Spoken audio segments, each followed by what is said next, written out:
আমরা কর্তৃপক্ষ এখানে। প্রতিপক্ষ আচ্ছা, এখানে কিসের আয়োজন স্যার? এখানে বিয়ের আয়োজন। বিয়ের আয়োজন, হ্যাঁ। জি।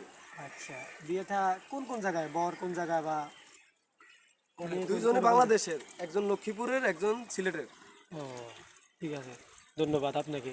এখন আপনি এখানে কি কি কাজে উদ্দেশ্যে আসছেন একটা বললে খুশি হতাম।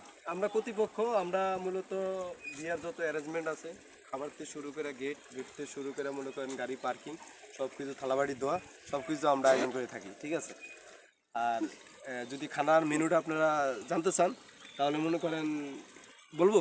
জি, খাওয়া কি কি আয়োজন বা মেহমান অতিথি কত? আপনারা আবার মূলের সাথে জয়েন দিন না।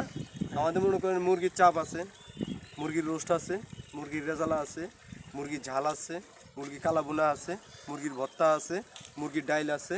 তারপর মনে করেন মুরগির আরেকটা খাবার আছে, সেটা আপনারা কইলেও বুঝবেন না, এটা হলো আমাদের দেশি ভাষা বলে মুরগির নাড়ি বুড়ি, ওইটাও আজকে আয়োজন আছে। তারপরে হচ্ছে যে গিলা কলজা আছে আপনাদের জন্য।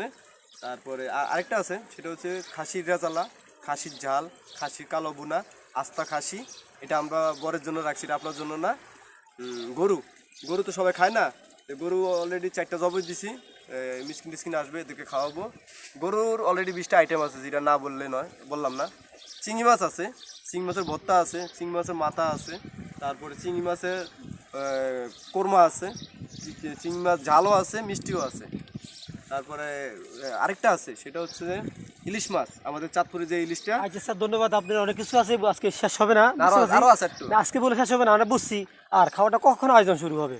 খাওয়ান মনে করেন 10 দিন আগে থেকে রান্না শুরু হয়েছে, এখন রান্না হচ্ছে এখনো। মূলত আজকেই চেষ্টা করব মাগরিবের পর খাবারটা পরিবেশন করার জন্য।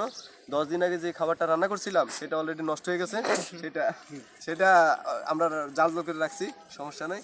কিন্তু আজকে মূলত বরের আমরা আপ্যায়ন করব, আর বরের সাথে যারা আসবে তাদের জন্য আমরা 10 দিন আগে পাক করে রাখছি। ঠিক আছে স্যার, ধন্যবাদ আপনাকে।